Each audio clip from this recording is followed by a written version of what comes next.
loaded in all of the fields of art. And we hope that you will enjoy that. Did you do assignments pertaining to the Harlem Renaissance and Black movement? Yes. All right, a little later I'm going to ask you maybe to say one or two things of what you did. But we are here this morning. I want to get my art committee to come forward. This is one of our targets for Alpha Kappa Alpha Sorority Incorporated, and we wanted you to share in it. All right, our art committee and Dr. Patricia Saunders Nixon, Mrs. Barbara Wofford, and Mrs. Gracie Fowler. Now, you may have seen some of these persons here before because John Tyler is no stranger to us. We've been here for your school opening. We've donated books to John Tyler, and also we were here for the graduation last year, which was beautiful. On behalf of Gamma Delta Omega Chapter, we are excited to be here with you this morning. The Harlem Renaissance, between the 1920s to the 1930s, and I would even say it went into the 1940s, an unprecedented outburst of creative activities among African Americans occurred in all fields of art. The Harlem Renaissance was an intellectual, social, and artistic explosion centered in Harlem, New York. Spanning the 1920s, this African American culture movement became known as the New Negro movement, and later as the Harlem Renaissance.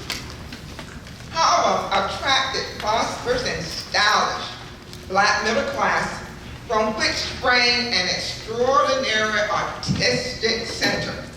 Like the avant-garde movement in Europe, it embraced all forms of art, including music, dance, film, theater, and cabaret. More than a literary movement and more than a social revolt against racism, the Harlem Renaissance exalted the unique culture of African Americans and redefined the African American expression. How's everybody doing? All right. I am Vincent Epps. I am a choreographer, tap dancer, singer, actor, social worker, and teacher now.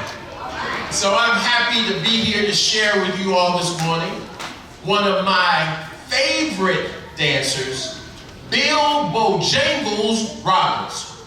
Now, does anybody know anything about Bill Bojangles Robbins? You don't know anything about it? Well, see, he's special to us here because he was born in Richmond, Virginia.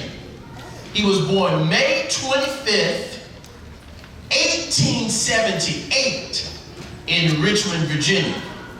He started dancing when he was 5 years old on the streets of Richmond. By the time he was 12, he had run away to Washington, D.C. and started performing. He is a star of Broadway, Hollywood films, television, and radio.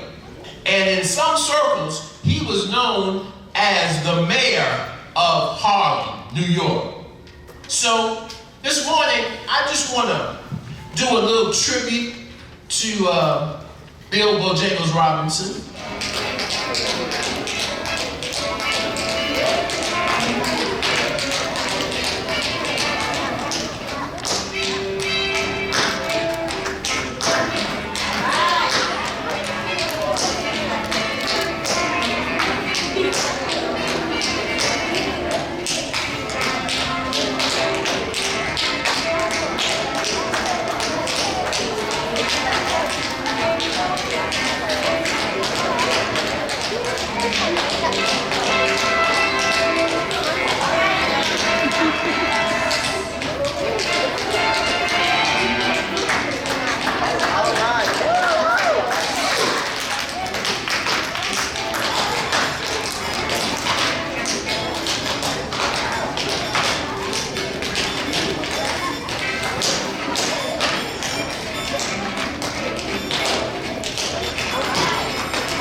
every voice and sing?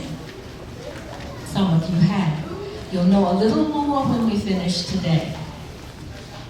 Lift every voice and sing originally is a poem. The poem is a message of hope. Although there were hard times in American history for slaves to overcome some of the problems and hardships that they faced.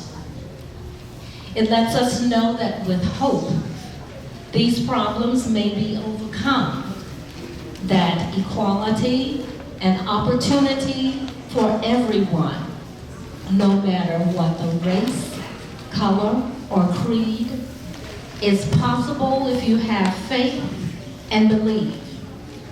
The poem was written by James Weldon Johnson, and Johnson was a writer, a teacher, a lawyer, a diplomat, and a civil rights leader.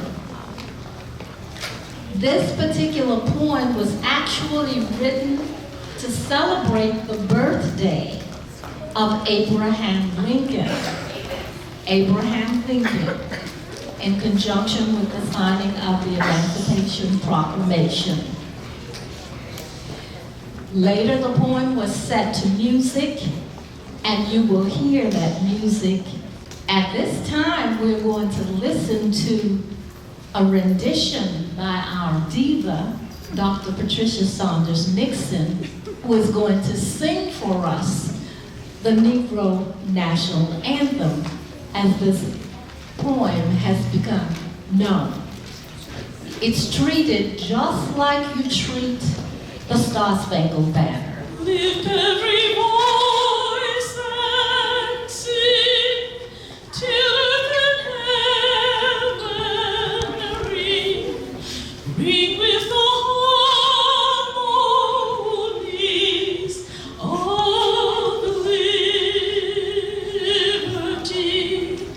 Let our rejoicing rise high as the listening skies, that it resound loud as a rolling sea.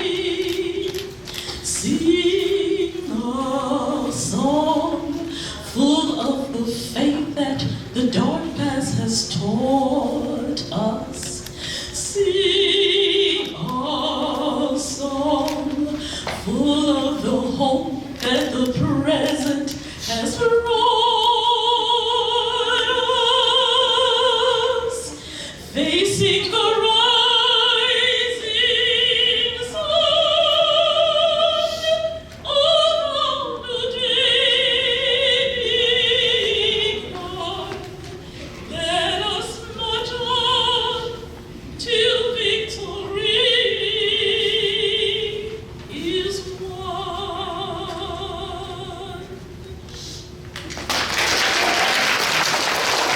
What I'm going to do today is to tell you a little bit about an author. His name was Langston Hughes, and he was a very important part of the Harlem Renaissance. His real name was James Mercer Langston Hughes. He was a poet, he was a social activist, he was a novelist, he was a playwright, he was a columnist. He did a lot. The poem that I'm going to read to you this morning is entitled Mother to Son. Now, the poem that I first read, it rhymed. This one is not going to rhyme. There are different types of poems. And this one is what we call free verse. And I want you to listen as I read the poem, because everything that's written normally has a meaning. You know, when you're in class and you're given assignments and you're asked, what is the author's purpose? Well, I'm going to share a little bit about the purpose of him writing this poem.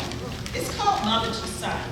And the speaker in the poem is supposed to be a mother who describes her hardships to her son by comparing her life to stairs. You know, sometimes when you're climbing stairs, it might be a little challenging. As we get a little bit older, we move a little slower when we're going up the stairs. Or sometimes there are a lot of stairs you're trying to climb and you're tired before you reach the top. So this mother is comparing her life to stairs and telling him the importance of staying focused on whatever he does. So here we go, mother to son. Well, son, I'll tell you, life for me ain't been no crystal stair. It's had tacks in it, and splinters, and boards all torn up. And there were places with no carpet on the floor, just bare.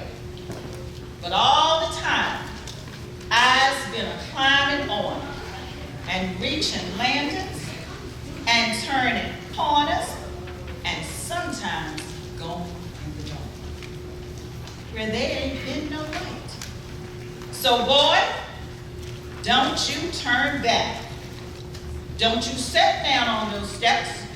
She's telling him, don't give up. And that's a message to you. Don't you sit down on those steps, because you find it's kind of hard. Don't you fall now, for I's still going, honey. I's still climbing. And life, for me, ain't been no crystal stair. I hope that as students here, you are listening to your parents and to your teachers, and you're learning that message that they tell you, that no matter how difficult it is, how hard it seems, to never give up.